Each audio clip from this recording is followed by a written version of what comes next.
얘기하는 것은 김민석에 관한 건데, 이 8명 중에 김민석과 민영배를 찍어주십사 부탁드리는 거예요. 오늘은 지난 시간에는 민영배를 했는데 많은 사람이 안 봤더라고. 그러나 인사평가 관점에서 저의 이론과 방법론에 따라서 민영배가 꼴찌를 할 수 있다는 것은 뭔가 크게 왜곡됐다. 저는 그렇게 보죠. 그러니까 뭐 제보자 X가 얘기한 것대로 민영배를 굉장히 아주 나쁜 인간으로 이렇게 하는데, 그래서 제보자를 제대로 보호하지 않은 것에 대해서 일부러 안 한 게 아니라 할 수 있는 어떤 수단도 국회의원에게는 없어요. 경찰도 아니잖아. 그리고 권익위도 아니고. 어떻게, 그럼 제보는 들어왔는데 이걸 다른 데다 토스할 수 있는 게 아니라 국회에서 국회 내에서 그것을 처리해야 되는데 어떻게? 그 제보가 사실인지 여기를 확인해야 되잖아. 내가 이 사건에 대해서 조금 알아요. 사실을 확인해야 되잖아. 그러면 찾아갈 수도 없고 또 그 국회로 오라 그럴 수도 없고 그 전화를 하는 수밖에 없잖아. 그리고 전화했다고 또 난리를 부리고 난리를 제보자 보호를 왜 안 해줬냐고 난리를 부리는 거야. 할 수 있는 길이 없는데. 그래서 그 검찰개혁단에서 어떻게 하려고 했는데, 그 검찰개혁단이라는 게 결국은 그 이화영 사건이 그 김성태가 다 조폭 출신 아니야? 그러니까 호남 조폭들하고 이렇게 딱 연계되어 있어서 그 무슨 짓을 했다는 게 이렇게 다 나오니까 그것을 그 국회 차원에서 정리하려다가 그 전화한 게 문제가 돼서 그 난리 법석을 치는데, 제보자 보호를 안 한 게 아니라 할 수 있는 상황이 아니어서 그렇게 된 거예요. 그리고 이것을 검찰에다 넘겼다가는 어떻게 되겠어요? 최선을 다했는데 오해가 빚어진 거예요. 그 오해한 것에 대해서 미안하다고 사과했는데 그 사과를 했다고 그거 가지고 또 시비를 붙고, 그러니까 끝이 없는 거예요. 끝이 없는 거예요. 뭐 교육법에 뭐 홍익인간을 빼버리려고 그랬다. 뭐 그걸 생각해라. 나한테 댓글도 달고 뭐 그런 분들이 있어요. 네. 이 두 가지 사건은 이겁니다. 여러분 5만 원짜리가 있고 만 원짜리가 있고 5천 원짜리가 있고 그 50원짜리가 있고 100원짜리가 있고 뭐 50원짜리가 있고 5천 원짜리가 있고 그 5천 원짜리가 있고 1,000 원짜리 있고 이렇게 있잖아요. 다. 예? 돈이 우리 한국은행에서 나온 돈이 현재 5만 원짜리가 최고 고액권이죠. 국회에서 다루는 것은 5만 원짜리를 다루는 거예요. 이 이슈는 사실 그렇게 중요한 이슈가 아닙니다. 내가 따지면 1,000원짜리도 안 돼요. 근데 이거 가지고 이렇게 했다. 아니, 나는 홍익인간이라는 의미를 잘 몰라요. 근데 그 홍익인간이라 떡하니 그 법에다가 사람마다 다 홍익인간을 생각하는 방식이 다르잖아? 그러니까 현대적 의미로 깨끗하게 그 교육법을 바꿔도 난 아무 문제가 없다고 생각합니다. 근데 아니 국민들이 그냥 홍익인간을 넣자는 사람들이 많으니까 우리 전통적으로 그러니까 뭐 그냥 홍익인간을 다시 그냥 안 바꾸고 놓으면 돼요. 그게 무슨 문제가 있습니까? 그건 1,000원짜리도 안 되는 거예요. 최소한도 10,000원짜리는 돼야 뭐라고 시비를 붙지. 그러니까 나는 너무 우스운 거예요, 그게. 누구라도 그런 생각을 해서 이거 고치자 할 수 있는 거지. 그래서 사람들이 다 반대하면 안 고치면 되는 거지. 그게 무슨 큰 문제가 있는 것도 아니고. 이해하셨기를 바랍니다. 그래서 가장 큰 거는 탈당의 정치를 했다는 거예요. 민영배가. 이거 하나만으로도 민영배는 자기 몸을 불사른 사람이에요. 거기서 어떻게 탈당할 생각을 합니까? 아무도 생각을 안 할 때 단호하게 자기가 바로 탈당하겠다. 그래서 탈당해서 무소속으로 검수완박 법안을, 검찰청 개혁 법안을 만들었잖아요. 그게 통과시켰잖아요. 아무도 탈당 안 했으면 통과가 안 되는 겁니다. 양향자가 반대했기 때문에. 같은 광주 사람 아니야, 같은. 그런데다가 호남 정치를 생각하면 가슴 아파요. 항상 중앙 정치에서는 지방의 정치를 무시해 왔어요. 중앙 정치에서. 특히 호남 정치를 무시해 왔습니다. 우리 대한민국 역사에서 해방 이후 지금까지 역사에서 호남 정치를 생각해 봐요. 호남이 민주주의를 유지시켜 온 대단히 중요한 지역입니다. 역사적으로 보면. 특히 현대에 와서 호남이 없이 민주주의가 이렇게 성립될 수가 없습니다. 그런데 늘 중앙 정치 무대에서는 호남을 홀대해왔죠. 그 호남을 생각해서 배려한다고 문재인은 이낙연 같은 사람을 등용한 거예요. 그래서 내가 등신이라고 말하는 겁니다. 계속. 이낙연이 어떤 사람인지도 조사해보지도 않았어요. 그리고 자기가 친분이 있어. 예전에. 자기한테 좀 그 덕을 베풀어 줬다고 생각하는 거예요. 그러니까. 자기가 신세를 줬다고 생각하는 거지. 그러니까 와. 균형 감각이 그래서 없다는 거예요. 그래서. 그 이낙연이 어떻게 됐습니까? 그래서. 내가 여수에 여름 휴가를 갔다가 그 우리를 케어했던 기사 아저씨가 이낙연임을 혀를 내둘러. 기사 아저씨가. 정신 차려야 됩니다. 사람 보는 눈이 그렇게 아무렇게나 자기한테 좀 그 신세를 자기가 줬다고 함부로 그렇게 그 인사를 하면 안 되는 겁니다. 윤석열과 다를 것이 없어요. 인사하는 꼬라지가.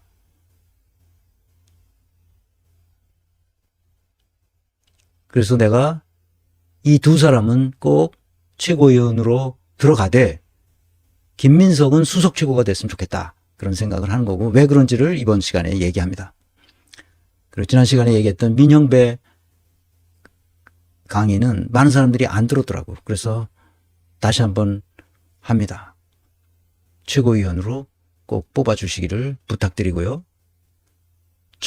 나머지 사람들은 이제 정봉주에 대해서 의견이 분분한데 이것은 노승희 선생이 나하고 페이친인데 그 페이스북에 가니까 이런 걸 써놨어요. 정봉주, 정치는 가벼워야 이준석 대표를 존경. 그 김현정의 뉴스쇼에 나와서 정봉주가 발언했다는 거예요. 정치는 무척 경쾌하고 가벼워야 된다고 봐요. 무거운 정치에 대한 관심이 떠납니다. 특히 지금 MZ세대 같은 경우는 정치에 대한 관심이 꽤 높아졌어요. 그 이준석 대표 때문에 그렇습니다. 전 그런 점에 있어서 이준석 대표에 대해 무척 박수를 보내고 존경해요. 이런 말을 했어요. 진짜 그렇게 했는지 제가 잠깐 살펴보겠습니다. 지금 이제 말씀하셨던 낙곰수는 예. 대표적인 중도 확장의 도구였었어요. 아, 그 당시에. 그러면 지금도 저는 정치는 무척 경쾌하고 가벼워야 된다고 봐요. 어. 무거운 정치에 대한 관심이 떠납니다. 특히 지금 MZ세대 같은 경우는 정치에 대한 관심이 꽤 높아졌어요. 예. 그 이준석 대표 때문에 그렇습니다. 예. 전 그런 점에 있어서 이준석 대표에 대해서 무척 박수를 보내고 존경해요. 네. 내가 아까 이준석 얘기를 했는데 곧바로 이준석을 박수를 보내고 존경한다네요. 정봉주의 말은 코미디언식 정치평론이 아닐까 나는 생각합니다. 내가 정치평론을 잘 모르지만 뭔가 평론을 해요. 정봉주는 뭐라고 나와서. 우상호를 보세요. 우상호도 나와서 평론을 합니다. 정치평론을 해요. 우상호는 현실 정치인이잖아. 자기가 정치를 하는 사람이야. 그런데 정치평론을 해. 정치평론과 정치는 전혀 다른 거예요. 실제로 정치를 하는 사람이 와서 정치평론을 해. 경영자가 경영평론을 해. 여기 와서. 말이 안 되는 거지. 말이 안 되는 거예요. 자기가 평론하는 대로 행동하지도 않아요. 그러니까 평론이라는 게 웃기는 거야. 문학평론가가 소설을 쓸 때 자기가 그렇게 소설을 쓸 수 있습니까? 문학평론가들은 소설을 못 써요. 똑같은 겁니다. 우상호를 봐. 제대로 정치를 했습니까? 자기가 3선 4선 하면서 중진입내 하면서 평론하고 다녀 이놈이. 장기인 정치는 엉터리로 하면서 4선 5선 뭐 3선 4선 했을 거야. 그러니까 뭐 완전히 어깨에 힘들어가고 더 이상 뭐 정치를 하질 않아. 평론하고 다녀. 그러니까 유튜브에 나와가지고 맨날 그 평론하는 얘기만 했지. 그러니까 멋있어 보이는 거야. 그래, 내가 이런 놈들을 난 등신이라고 그러는 거야. 그러니까. 지금 이 시대가 어떤 시대인데 어떻게 바뀌어야 되는지를 말을 못해, 이런 놈들은. 정봉주 똑같아요. 자기가 나이 60이 넘도록 지금까지 정치에서 이룩한 게 뭐야? BBK 저항하다가 감옥 갔다 왔다는 거.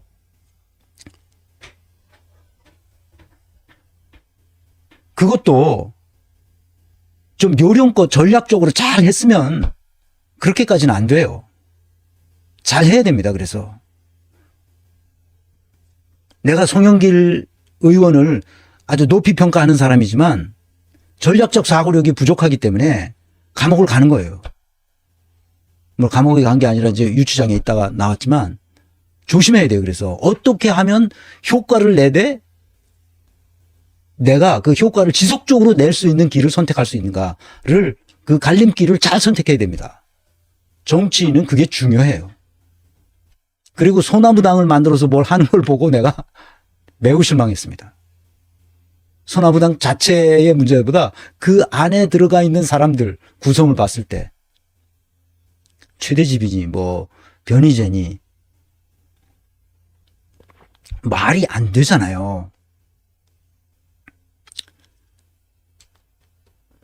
정치라는 독특한 전문 분야가 있어요. 정치평론이 아니고 정치. 우상호는 정치라는 독특한 전문 분야가 있다는 사실을 몰라요.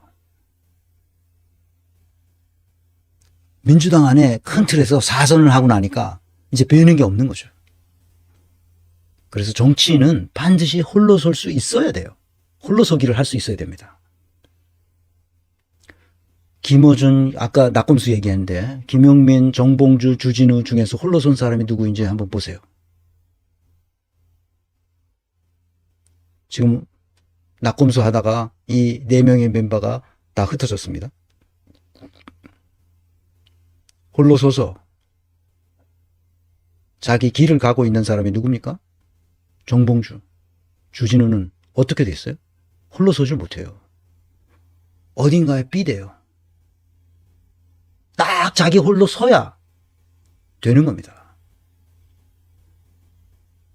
정치를 그렇게 하고 싶었는데 결국 정치를 못하고 있어요. 그런 사람이 어떻게 최고위에 들어갑니까? 당 지도부에 들어간다고? 착각하면 안 됩니다. 주진우 이 녀석도 홀로 서질 못해요. 왜? 홀로 설 능력이 없기 때문에 그렇습니다. 홀로 서서 잘했느냐 못했느냐 하는 것은 나중 문제고, 일단 홀로 설 수 있어야 되잖아. 성인이 됐으면 자기 혼자.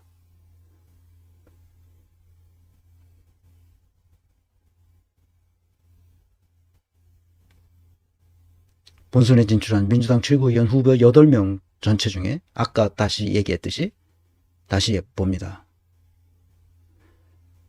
차석 최고위원으로 민영배가 됐으면 좋겠다는 게 인사평가 전문가로서 소망입니다. 뭐 안 될 수도 있죠. 그러나 최고위원으로는 들어갔으면 좋겠습니다. 그래서 내가 지금 얘기한 대로 정봉주는 사실 큰 문제를 안고 있어요. 지난 시간에 잠깐 얘기했지만 자기가 열린민주당을 창당하고 3명의 국회의원을 배출했어요. 정말 우리 정당 역사에서 전무후무한 한 새로운 방법으로 그 버텀업 셀렉션이 일어난 거예요. 버텀업 선출이 일어난 거죠. 놀라운 방식이었어요.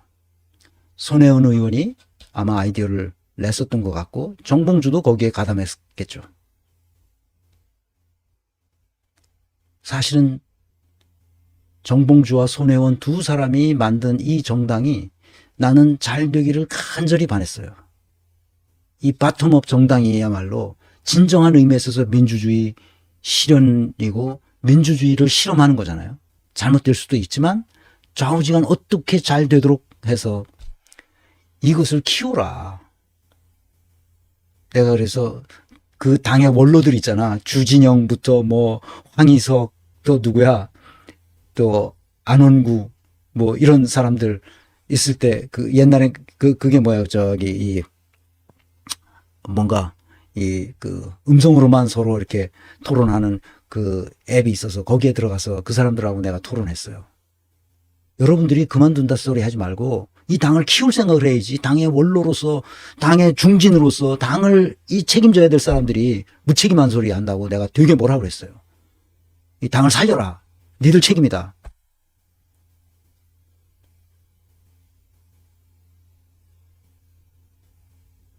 그 말이 끝나자 얼마 있다가 합당한다는 얘기였어요. 정봉주가 합당해야 된다고 그냥 입에 침을 싣고 침이 튀도록 당원들을 설득하고 다 설득하고 뭐 다 하는데 그 이유는 내가 알아요. 왜 그러는지.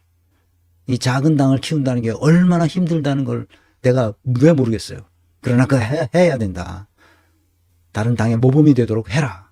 그런 얘기를 했는데 결국은 합당하고 말았죠. 왜 합당을 그렇게 주장했을까요? 작은 당에서 하기가 어려울 거니까 큰 당에 합당해서 자리 한 자리 얻으면 자기가 국회의원을 할 수 있겠다고 생각을 한 거죠. 그래서 어떻게 됐어요? 다 바람결에 다 날아갔습니다.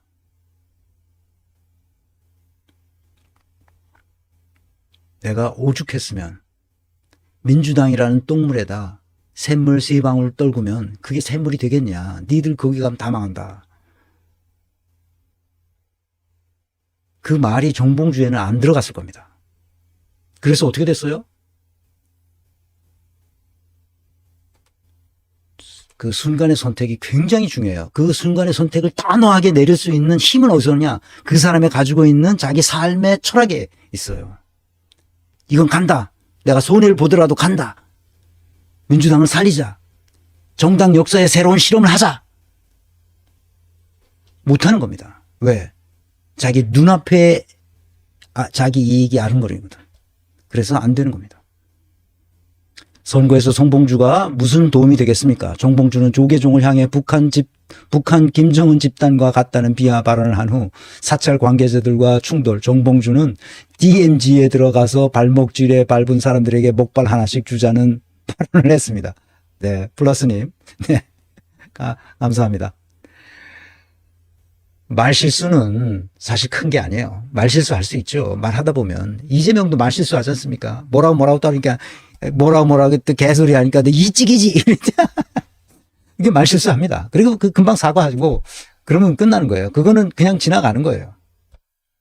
그거는 그냥 뭐 100원짜리인 거예요. 국회의원이 되면 10,000원짜리, 50,000원짜리를 다룰 수 있어야 돼요. 그 10원짜리, 20원짜리는 나는 관심을 갖지 않습니다. 뭐 1,000원짜리도 사실은 그렇게 그 사무관이나 과장이 하면 되는 거거든요.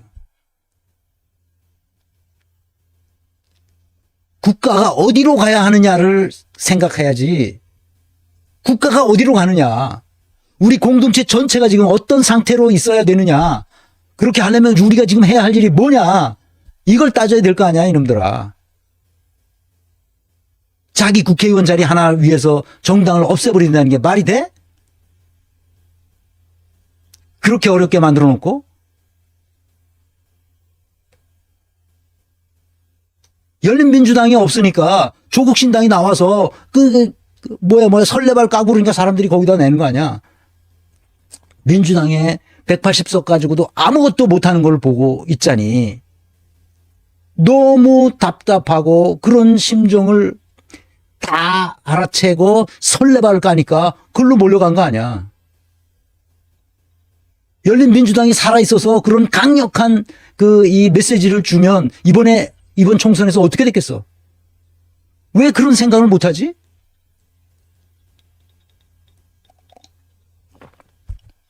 그래서 정봉주는 그 예측 불가능성이 아주 높은 사람이에요.